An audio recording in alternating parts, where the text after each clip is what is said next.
Another thing, the people who I can't stand the most are the mother people who get mad at you for like being petrified of bugs. Like you could see a bug and be like, "Oh my god, I hate bugs," and they're like, "It's just a bug." It's like, bitch, first of all, you. No. You. Imagine the type of mouth you have towards me right now. And I'm bigger than a bug. How you scared of something that you could step on with your feet, but you have the audacity? This how I be feeling when my wife be asking me to come kill a bug. What are you, like a professional bug lover? My god, it's just a bug. Don't be scared. Bitch, I'm scared. You better kill it before I kick you down the stairs. Before I tip all this shit the over. That's like, what I'm saying.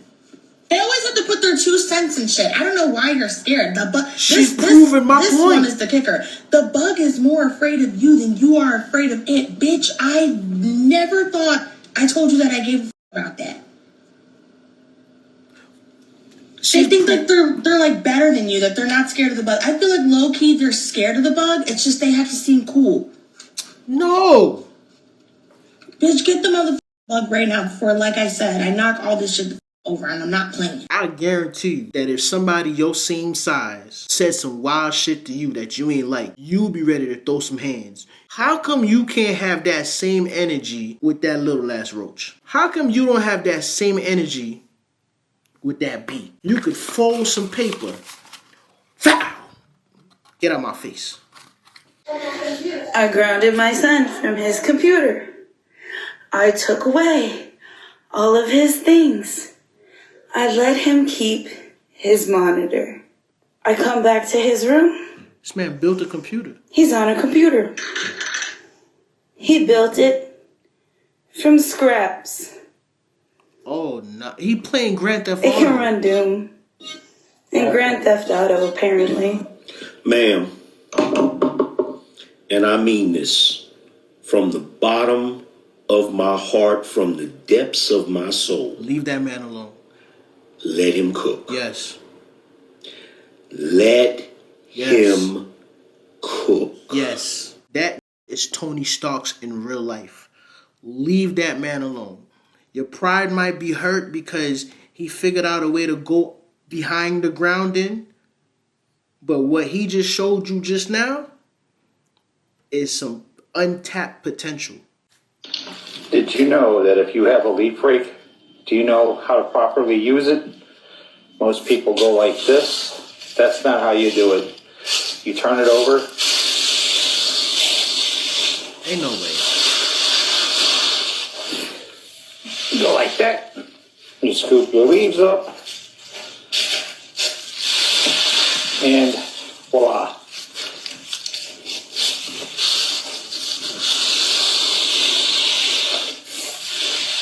Nah. Hell. Just like that. Thank me later. You're welcome. No, brother, no. It's the rake he using. He using a specific specialized rake because I don't believe my rake does that. Nope. No, bro. My rake does not do that. Now I have to go test it out, and I'm going to have to wait till tomorrow to do it. Bro, somebody really said Lois Lane didn't want Clark Kent. She wanted Superman. Yeah. Mary Jane didn't want Peter Parker. She wanted Spider-Man. She wanted Spider-Man. Mm-hmm. Yet Joker had a girl obsessed with him from the jizz-up. Villain. The villain. And I can't stop thinking about that shit now. Just like, damn, what the f*** you mean the so-called good guys couldn't just get the girl on their own? They had to be something else. Yeah. But the crazy bad Joker had her from the jump. But you want to hear what's crazy? Think about it, right? And this is me adding my own analogy to it. You notice that you could be the superhero, but every other episode, your girl ends up getting kidnapped by the bad guys? Every episode, somehow or the other, the bad guy find a way to kidnap this bitch. And you gotta come save the day. I get offended when people of color won't date white people is because you never know which white people are Klan members. I literally saw a white man out himself as a legitimate Klan member the other day in Florida. I was at a Costco and this gay couple, one of them was wearing a shirt that said, "Kill the Klan." And he walked up to him and he goes, "I don't like your shirt." And the guy's like, "Why wouldn't you like my shirt? Why would you be offended by this? We're saying that you should kill kill all terrorists. He goes, I just don't like it. I think it's disrespectful to the country and to America. This guy didn't even look like your typical conservative. He didn't look scary. He just looked like a standard white dad.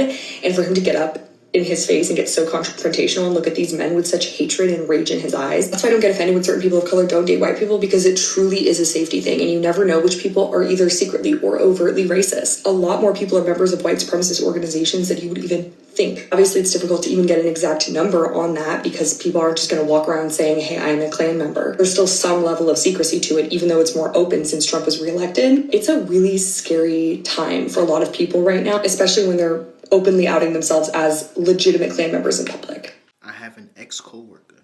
I've known for about 10 years now. From the time I started working at my old job, I've known this man. And he's pretty cool, you know what I'm saying? It has been rumors that him and one of the other guys may have been undercover racists. But all in all, you know, we had a decent relationship. It was cool, man. A few months ago, and I'm recording this video on December 1st. So think about what happened a few months ago from December 1st, 2025. During that time, this man was leaving statuses on Facebook. I could not believe what I was seeing, bro. But he was snitching on himself. I don't follow politics. I feel as though now I'm being forced to, because there's so much things coming on my algorithm that I have to pay attention. I just wish that we all could just take a step back and think about how stupid racism is. Oh, boy, man. Yo, bro. 120. Word my dad. Word to my dad, 120. Word to my dad, 120. Word to my dad, 120. Word to my dad. Look at my son. Yo. Look at my son right now. Look at my son. Yo. No, don't call me, man. Don't call me. You can't get a job, 120,000. Out of here. 120,000. Yo, bro. I'm putting context clues together. It looked like they scamming and they caught an account with 120,000 in it.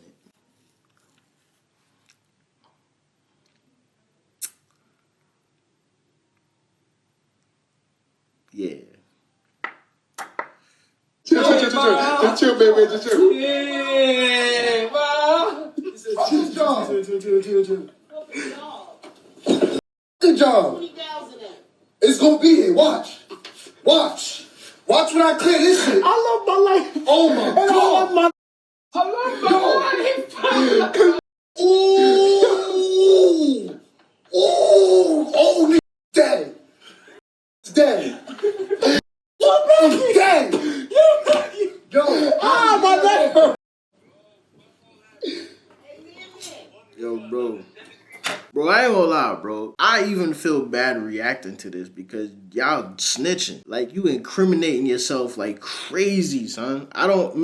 Maybe it didn't hit. That's why they put it online. But still, bro. Yeah, Mom. It's coming on. It's the one. It's the one we needed, y'all. Word to my dad, it's the one we needed, y'all. I'm gonna be in another state tomorrow. With my son. Sincere going on the road, his first road trip. To the Mickey. Bro, that's crazy. I ain't gonna hold you though. I had the same feeling. When YouTube was really hitting and I was saving my bread, one day I looked at one of my accounts and I was like, oh my God. I done made it. I done made it. I'm 100,000 there. I done made it. And then Uncle Sam came knocking. And Uncle Sam said, we done made it. We made it. Yeah, if y'all had hit one of my accounts, bro, I ain't gonna lie to you. I'll go through everything to find you. Imagine you watching all my videos, laughing your ass off, but you still ain't subscribed. You got commitment issues, dog? It's free. It is free for you to subscribe and hit the notification bell. That way, YouTube not gonna control when or how you see my videos. Come on, people. What's going on? What are you waiting for? I ain't begging. I'm asking nicely. Don't make me ask you again. Excuse me, ma'am. Where would you want a man to take you for a first date? Like a food spot. Would you want something casual or something more? I ain't gonna lie, I'm not surprised. She said a food spot. Definitely look like you eat all your vitamins. You feel what I'm saying? Fancy. What's a good restaurant? I'm sorry, I'm trying to think. Cheesecake Factory. Oh, that's like fancy. Yeah. That's fancy to you. Have you seen their menu? It's a book. So what's the most you would expect this man to spend? Cheesecake Factory being fancy is a new development. You remember a couple of years ago we had this lady that was complaining when this man tried to take her on a date to the Cheesecake Factory? He took you there. First date. It's the first date. Okay. I don't know you, you don't know me. We're like shit. You know what I mean? So no more than how much? I would be impressed by like, okay, you have a drink, I have a drink. Maybe you have two, I have two. So $400 for the drinks. It is. For I'm sorry. For $20 for each drink. So that's $80 for the drink. $20 for maybe is where y'all at. Okay, in Atlanta, $13. Okay, 13 plus 13, 26. It's about $52 if we both get two drinks. $52. Okay, we in $52. And then we have food. So that's another $20. So that's $200 at Cheesecake Factory. So if that's the amount I spend on you up front, does that set the tone for the rest of the relationship? I wouldn't say it sets the tone, but like I would. $200 what? The total date? That's about $200 for real. Cause we get some good food. 40. Right? 40, 80. Damn, it's about 132. I'm not that good at math. It's about 132. Then I'm gonna leave tips. Leave you like a $40 tip. That's about 170. Yeah, roughly 200, bro. You know what I'm saying? 170. I'm cheap. But who knows? We might go out and walk and get some ice cream. So about $200 for the date. Reasonable. Like him. Excuse me, ma'am. That's reasonable. Now I'm gonna be honest with you. I'm cheap, so $200 for a date is crazy. But they ain't got money to feed their kids. They want the taxpayers to do that? Well, the taxpayers didn't lie down with you in your bed, spread your legs, and pop out these kids that you want us to pay for. And you mean to tell me that you can't afford groceries for your kids? Look, man, I got two kids. Two, okay? I buy my own groceries, okay? And I had to use food stamps to get on my feet. You're so brave. Thank you for sharing. I had an experience that kind of so what is the she point arguing? we were trying to make. A few years back, I tore my Achilles tendon, tore it in half. Had to have it sewn back together, and the recovery on that is long. And I couldn't get around without crutches or a scooter. And I remember me and my family, we went somewhere, and we had to go upstairs, and I couldn't do it. So I went to use the elevator to go up to the next floor. And as I was in the elevator and the doors were about to close, someone in a wheelchair was approaching. And I was scared and confused. I was like, I need this assistance, but that person obviously doesn't. What are they even trying to do? And as they were getting closer, I just kept hitting the door close button as fast as I could, trying to stop them from getting on, and they got there. And when they got there, I rolled my scooter in the doorway and I said, no, what are you doing? What do you think you're doing getting on this elevator? And the person looked at me and they said, oh, I can't use the stairs. I need to use the elevator. And I said, yeah, well, you should have thought of that before you became disabled. I knew that's where he was going with that. There's no way. There is no way that you got on Beyonce's internet and said, when I popped out some kids and needed assistance from the government to feed them, it was okay. If you do it, you should have closed your legs. There is no way. There is no way you did that. I thought that's what I heard. I'm like, so what is she arguing about? What's good for the goose is good for the gander, bro. It's amazing to me people who get on this internet and complain about the same things that they were doing or they are still doing. I don't know how true this is because propaganda is real. There's a video out there of a young white lady upset that they took the food stamps away, even though she was all for it at the beginning. The reason why she was all for it was because she thought it was only going to be taken away for black people. And now that she figured out that they took it away for everybody, she's complaining about how unfair it is. Employee tries to steal my purse Thanksgiving Eve. Listen. It doesn't matter. You have no ecstasy or privacy. You're in public. It's her First Amendment right. So I'm in all red, and she's the one with the gray hoodie that's behind me. She pushes my bag, and you see the green purse falls to the floor behind the showcase.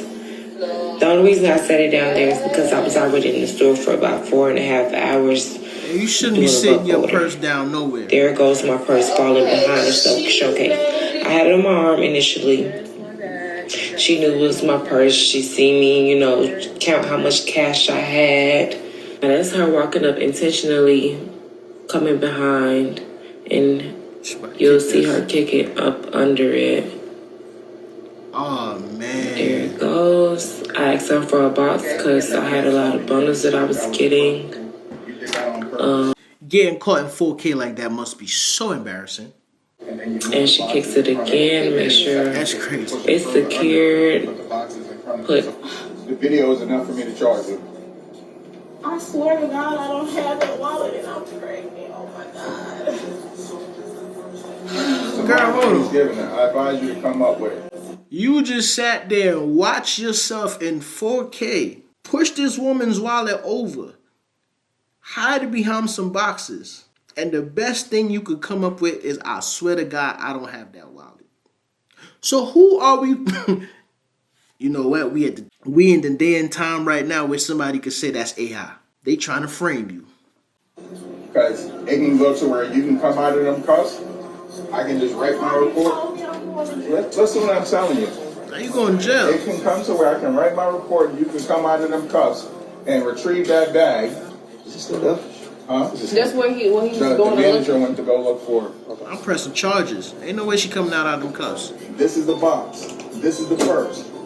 Watch you go like this. You nudge it the first time, it doesn't fold. You go ahead and do it again. On the second one is when it folds. After it folds, that's when you make your way around the counter. You see it, you kick it. You didn't give it a good enough kick. You kick it a second time, and then you put a box in front of it. It was all intentional. It was. That's what the camera shows. How long you been working there? You didn't know where the cameras was at?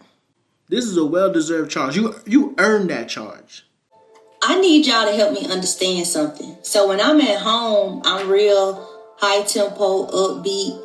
I'm getting work done. I'm being productive. I have a to-do, doing, and done list. And I pretty much get through it during the day when I'm at home.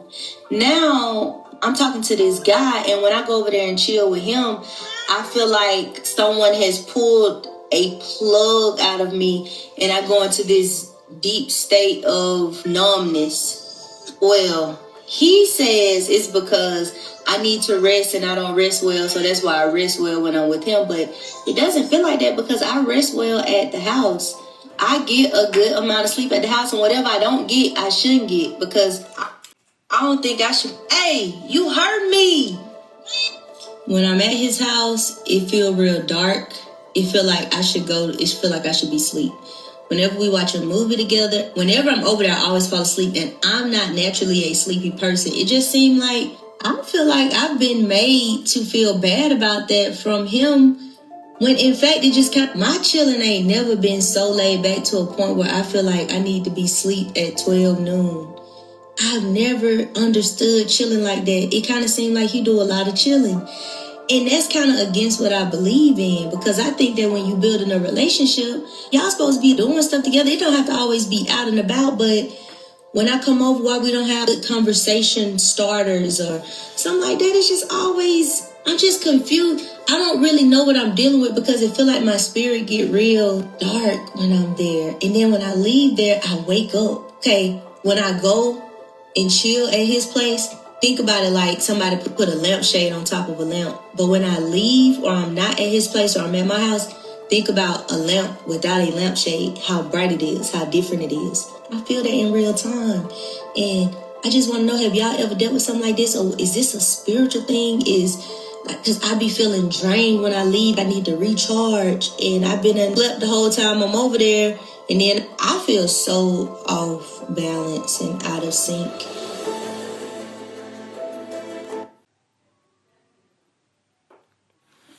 Damn, I don't think you've ever been at peace before. It sounds like when you go to this man's house, you be at peace. And when you leave, all that restlessness comes back to you. Originally, I was thinking maybe, you know, he's one of those dudes who not motivated and you get over there and you're not motivated. But as I'm listening to the whole video, it sounds like you be at peace when you at his house.